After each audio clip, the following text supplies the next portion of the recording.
आज हम देखेंगे लोक शिक्षण संचालनालय भोपाल द्वारा जारी प्रश्न बैंक। ये प्रश्न बैंक सत्र 2021-22 के लिए जारी की गई है। तो आज हम कक्षा 12वीं की भौतिक विषय की प्रश्न बैंक के हल को देखेंगे।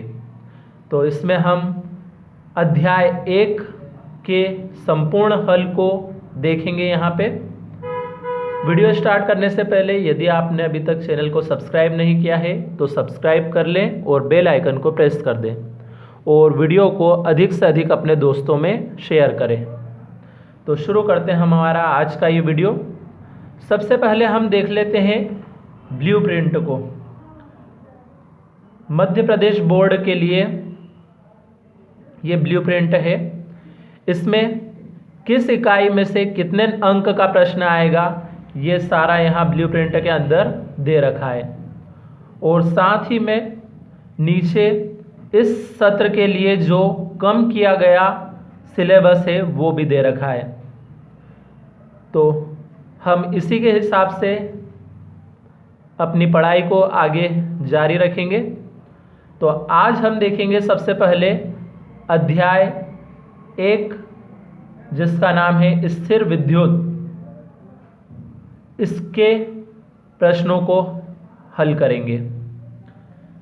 तो ये रहा हमारा अध्याय 1। इस यूनिट के अंदर 2 अध्याय शामिल है। यूनिट 1 में 2 अध्याय शामिल है। पहला है विद्युत आवेश और दूसरा है विद्युत आवेश तथा क्षेत्र तथा दूसरा है स्थिर विद्युत विभव तथा धारिता। इस इकाई के अंदर से 9 अंक निर्धारित है, यानी कुल 9 अंक का आएगा, जिसमें से 2 वस्तुनिष्ठ प्रश्न आएंगे,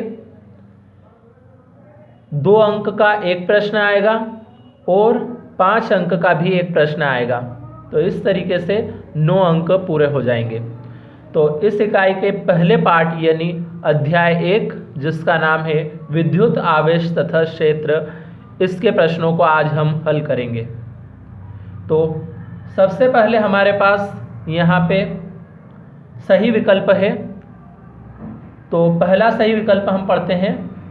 पहला सही विकल्प दिया है ई तीव्रता वाले विद्युत क्षेत्र में आवेश Q रखने पर उस पर लगने वाला बल होगा। तो इसके लिए 4 ऑप्शन हमें दिए हैं। पहला है F बराबर E बटे Q, दूसरा है F बराबर Q बटे E, तीसरा है F बराबर QE और चौथा है F बराबर E माइनस Q। तो इसमें से सही आंसर है हमारा C वाला, F बराबर QE। तो इसका सही आंसर है C वाला। अगला है किसी बिंदु आवेश से दूरी r पर विद्युत क्षेत्र अनुक्रमानुपाती होता है।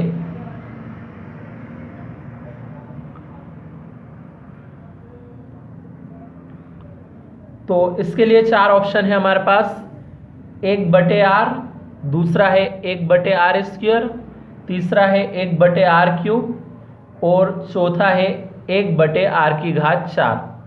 तो इसका सही आंसर है बी वाला 1/r²। अब तीसरा प्रश्न है यहाँ हमारे पास। एक खोखले गोले के अंदर एक विद्युत द्विध्रुव या द्विध्रुव आघूर्ण रखा है। गोले से संबद्ध विद्युत फ्लक्स होगा। तो इसके लिए 4 ऑप्शन है Q/ε0, -Q/ε0, एक है 0 और अगला है P/ε0। तो इसका सही आंसर है C वाला 0। अगला है एक कूलाम आवेश में इलेक्ट्रॉनों की संख्या होती है। तो एक कूलाम आवेश में इलेक्ट्रॉनों की संख्या होती है 6.25 × 10⁻18। तो इसका सही आंसर है ये बी वाला। अगला है मुक्त आकाश के परावैद्युतांक या विद्युतशीलता का विमेय सूत्र है।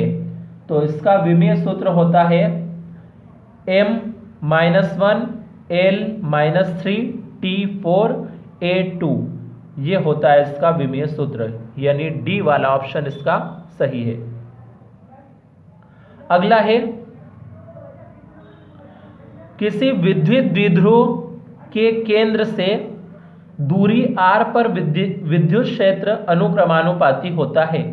तो इसका सही आंसर है सी वाला 1/r³। अगला है एक समान विद्युत क्षेत्र E में किसी द्विध्रुव या द्विध्रुव आघूर्ण P को क्षेत्र की दिशा से 180 डिग्री कोण घुमाने में किया गया कार्य होगा। तो इसका सही आंसर है PE, यानी बी वाला ऑप्शन यहां पे सही है इसका।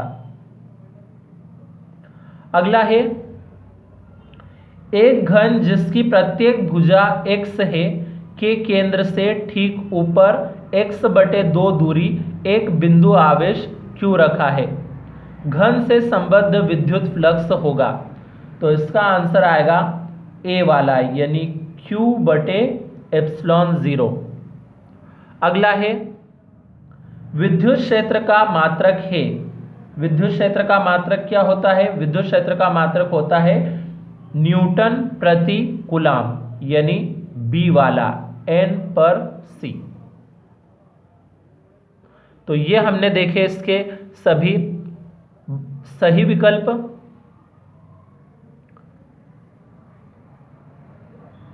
अब हम इसके बाद देखते हैं इसके रिक्त स्थानों को।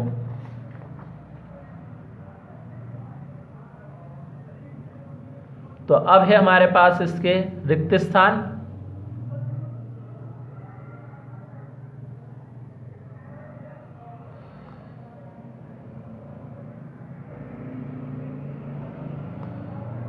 तो रिक्त स्थान में पहला रिक्त स्थान है एकल ऋणावेश के लिए स्थिर विद्युत क्षेत्र रेखाएं रिक्त स्थान से प्रारंभ होती है।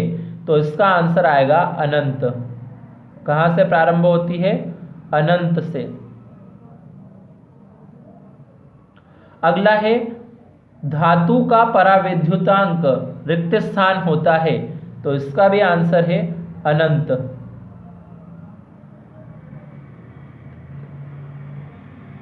अगला है दो विद्युत द्विध्रुवों के बीच की दूरी दुगना कर देने पर उनके मध्य आकर्षण या प्रतिकर्षण बल फिर खाली स्थान गुना हो जाएगा।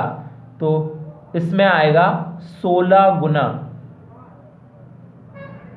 तो इसके आंसर में आपको क्या लिख लेना है? 16 गुना। गुना तो लिखा हुआ है, आपको सिर्फ क्या लिख लेना है? 16। तो इस तरीके से हमने इसके सही विकल्प और रिक्त स्थानों को देखा है। अब अगले वीडियो में हम इसके एक वाक्य में उत्तर और अति लघु उत्तरीय और दीर्घ उत्तरीय प्रश्नों को देखेंगे।